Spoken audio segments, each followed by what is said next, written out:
Younger generations are not accepting that. They will not come to a place of work to take on responsibility if they feel that they're going to be led by somebody like this. They want somebody who leads with purpose, who leads with presence, who leads with peace of mind. Welcome to the Grounded Man podcast by Deru. I am your host, John Douglas, and founder of Deru. And this space is for hardworking men building businesses, carrying responsibility, and providing for their families who feel they should be freer. You see, the world has changed, and leading through hard work and long hours now limits a man's influence. The new way is mastering the inner game of leadership so you can carry it well, enjoy what you're building, and still feel free. Deru is leadership for the 21st century.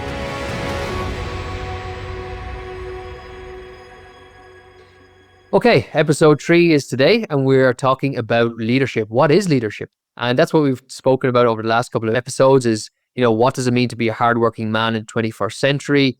What does it mean to master the inner game? And now we're talking about leadership. And so leadership, to me, is about influencing. It's about influencing other people, influencing other events. It's about inspiring other people, inspiring other events. And so leadership is about leverage, being able to influence your surroundings and others without you having to be there. Because often, in business, we can think of our team members, and some of them, they don't step up. It seems like they don't care at times, or they don't take the responsibility like they should. And so if we can actually lead ourselves better and change our own energy, we can actually influence others better. And that's what you have to be open to in listening to this episode today, is that can I change myself and change my own energy and change my own identity and change my own kind of behaviors? And does that actually have an influence on other people, or can I influence those other people? And I can tell you, you can.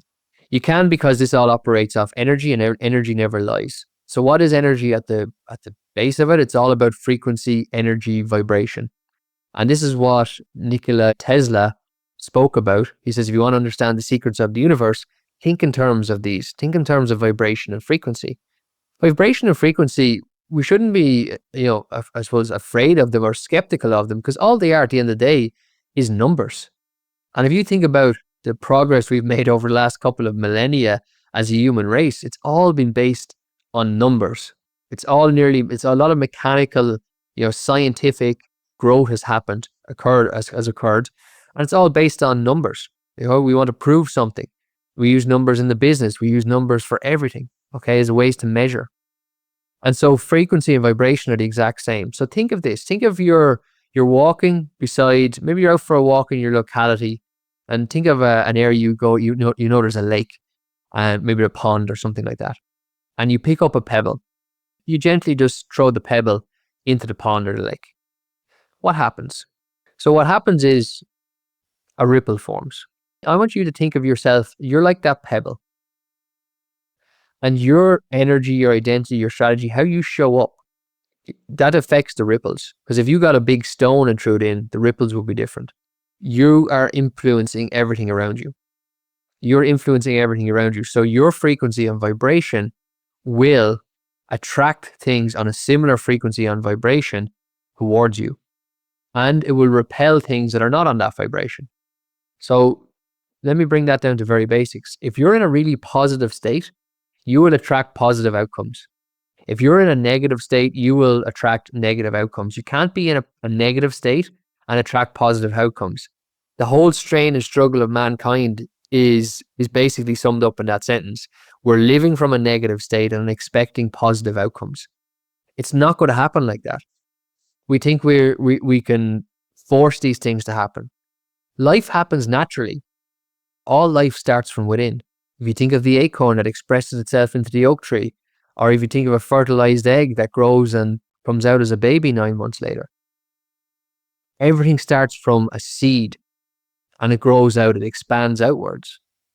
And the vibrations that we have, that we can't be in a negative vibration, because that's almost like we're putting out negative seeds, we're planting negative seeds and expecting positive trees or positive results into our lives. It doesn't work that way. It's cause and effect. These are like, and people work this way. How do you know if you're working this way? If you ever complain about things or feel, or you catch yourself feeling a little bit entitled or a little bit hurt or betrayed, these are all signs that you're expecting better outcomes, but you're being negative about it. So you need to be more positive about it. And so the leadership piece is about being in a really good positive energy, because leadership is way more about energy than it is about strategy. Leadership is more about the culture than it is about, the plan. So we need to be really clear on what energy are we in and how is that actually influencing others. And the easiest way is like, I need to be in positive energy to have a positive outcome. And I'm not talking just about positive thinking. Positive thinking is not positive energy. Positive thinking can create positive energy. Energy is what you feel in the body. That's what the power is. That's the emotion. The emotion is the power. And taking action from that, and taking action even in spite of negativity sometimes, can create feelings of positivity inside. So it works both ways. But knowing that basically it is an energy and that we're on a frequency and that frequency is influencing things around us. And so we need to get on a good frequency quickly in order to influence things in the right way. And to go straight into this in a business context, how do you see yourself in your business? Because how you see yourself forms your identity. And your identity gives off that state, gives off that energy, that vibration. And so let me break it down very simple for you. Do you see yourself as the fixer or do you see yourself as the creator? So the fixer is somebody who is solving problems, which is a good thing. But unfortunately, you're solving everyone else's problems. You're making everyone else's decisions for them. You're almost doing their work for them. You're paying people to do work. How many times have you thought to yourself, I'm paying this person to do this thing, and they keep coming to me looking for the answer? So if that happens over and over again, that's a pattern. And that's how you know you're being the fixer in the business. You're the one stuck on the front line, grinding it out, doing all the firefighting, and it just drains your time, your energy, and your headspace. That's the fixer. And that's an identity. That's not just where you are. That's not just business. That's just not how business is. That is your identity. Your identity has created a frequency, and that's what you're attracting into your environment. So if you think you're the problem solver, well, then everyone's going to come to you with their problems.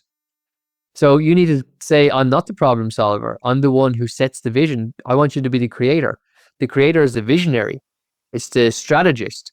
It's the culture builder. It's the system builder. That's the creator. It's the person that is enabling everything to happening, empowering everything to happening, but not actually on the front line doing the work or providing the value or the service. You're the one that organizes all that. And when you do that, you have time then to grow and develop the team, develop opportunities, develop the culture, develop whatever needs to be developed in the business. And so how you're showing up, like how you're leading, is all about that energy, because that identity makes up the energy force that's there. And so often we don't even think of ourselves as leaders in the business. We just see ourselves as doers or as managers, and you actually don't see yourself as a leader. So you need to start seeing yourself as a leader to be the leader. Makes sense. And so in this way, you grow into leadership. So, there was a big debate, I don't know, back in like the 1980s about leaders and like being a born leader, that leaders are born, leaders aren't made, they're born. And so I believe that's not true. I believe anyone can become a leader, and I believe leaders are built. I believe you grow into leadership, and you grow into leadership firstly by leading yourself better. So taking responsibility for the things you can control, like your mindset and your thinking and your actions. And in doing so, then you start to make better decisions, better behaviors, get better results, and that inspires the people around you. And you're in a good energy because of that. So leaders are grown, and Dero really is about helping leaders become leaders for the 21st century. Because too often leadership in the past has been about fear-driven leadership, taking control, that kind of dictator kind of leader. But now we need to move into 21st century. Younger generations are not accepting that. They will not come to a place of work to take on responsibility if they feel that they're going to be led by somebody like this. They want somebody who leads with purpose, who leads with presence, who leads with peace of mind. And all that comes in through having like we spoke about in the last episode, mastering the inner game, mastering the mental side of things, the emotional side of things, the spiritual side of things, because now you are feeling connected Now you want good for everyone and you're contributing for, it's a win-win scenario that you're creating, and it's not about us versus them. It's more collaborative. And as fairy tale as this sounds, this is what we should be aiming for. Because if we don't aim for it, we'll definitely never get there. And it will exist in where business is, which is on the battlefield. It's a war out there. It's competitive. We're on the front lines. We're in the trenches. Somebody just dropped a bomb. We use all this language instead. We need to get over that. We're in the 21st century now. This is much more about let's thrive together. We know when we work together, we can accomplish a lot more than working on our own. So we need to get into that mindset. And that's what leadership is about bringing people together so that we can all move forward together. So when we're talking about leadership, I mentioned leading yourself first. And that has to be number one. It's like putting on your own oxygen mask first. If you don't put on your own oxygen mask first, you die. If you die, you're no good to anybody. And that might be an extreme, but you can look at your own life and say, how much energy have I got every day or every week to enjoy what I do and to enjoy my family and to enjoy life? Because if that feels like it's low, you're doing the exact same thing. It's just on a much slower level. So on one hand, you're building this life, your dream life, and often you're living in your dream life. You have the family you want, you have the business you want, but on the other hand, you don't actually have the energy to even enjoy it. So the cost of success has been too great. The cost of success, you've lost yourself in succeeding. And so I want to bring you back to a way of how can you succeed, but actually in a way that energizes yourself and expresses who you are and not fighting against life and fighting against yourself. So you have to be number one. Second out of that, in the ripples of responsibility, think of this now as you're dropping that pebble in the water and think of these ripples. So the first ripple is you, it's personal responsibility, it's self-leadership. The next ripple is family leadership. The next ripple is business leadership. And the next ripple is beyond that. So these are the ripples of responsibility. And so how you know if you're giving yourself enough energy and attention is if your time, your energy, and your headspace are drained or not. If you feel like you've lots of it, you're probably doing well. If you feel like you have none of it, you need to change something. And I want you to think about professional athletes. Think of like an Irish rugby player for the moment. Like let's think of Tadhg Furlong. Okay, Tadhg Furlong, he's a professional athlete. Every week, his whole system, his whole structure is built around him looking after his performance. And whether that's nutrition, whether that's mindset, whether that's training, whether that's skill development, whatever that is, he works on it to make sure he's at the top of his game. And if he knows of a way to get an extra inch, he will work on that to get the extra inch. So think of these professional athletes. They're only performing maybe once a week for 80, 90 minutes. You're performing every day.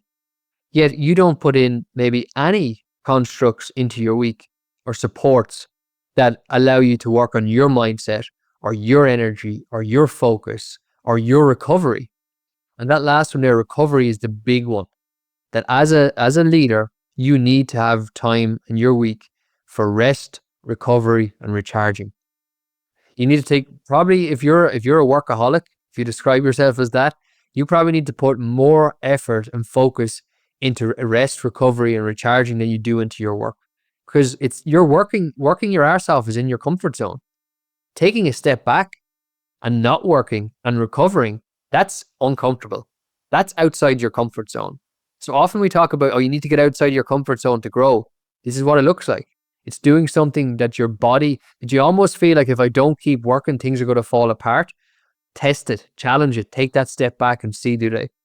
You've all had moments where your phone is broke or something's happened and you've had no contact with anyone for a day and everything was still fine the next day.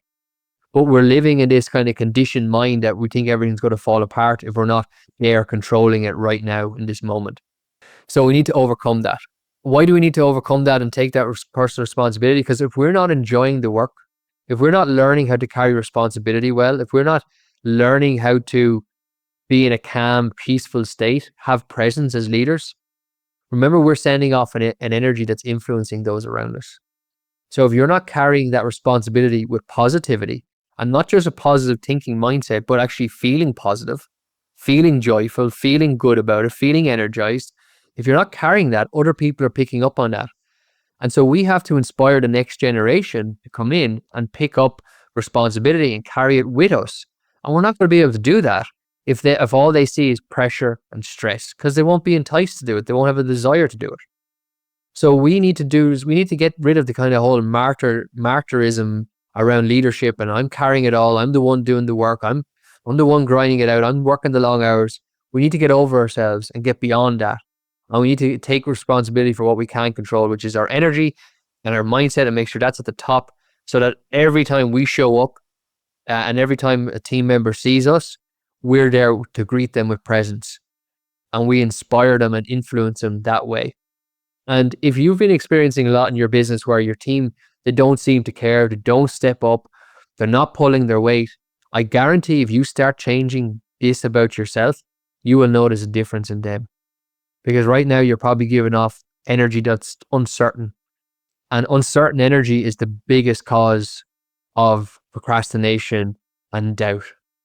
If you're a certain leader, if you're certain, and the only way to be certain is to be present, now you start to influence people. People can feel that certainty. This guy knows where he's going and I want to go with him. That's the kind of attitude you want people to have around you. They won't have that attitude unless you develop it within yourself first. So the big part of this episode is I want you to start taking personal responsibility. What are you doing for your mindset? What are you doing for your energy? What are you doing for your focus? More importantly, what are you doing for your recovery and recharging? And I want you to identify something you can do this week to do for yourself, like putting on your own oxygen mask, something that will lift you up, that will re-energize you, reboost you, so that when you go into work next time or back into the family and even time, that you're not physically there, but actually absent. You're actually present.